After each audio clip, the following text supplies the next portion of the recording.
নমস্কার, সকলকে আমার প্রণাম জানিয়ে আজকের যে কবিতাটি পাঠ করব, কবিতার নাম চিরশিশু। কবি হলেন সুবলচন্দ্র দাস।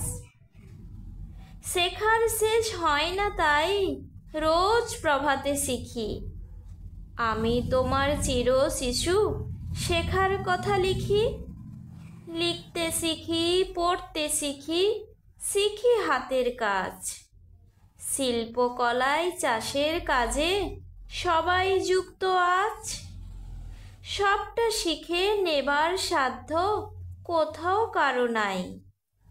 দুর্ঘটনা ঘটছে কত, ভুল রয়েছে তাই। ভুল থেকেও শেখার আছে, যেও না সেটা ভুলে। শেখার ইচ্ছে যাহার আছে, শেখে মানব কুলে। নমস্কার।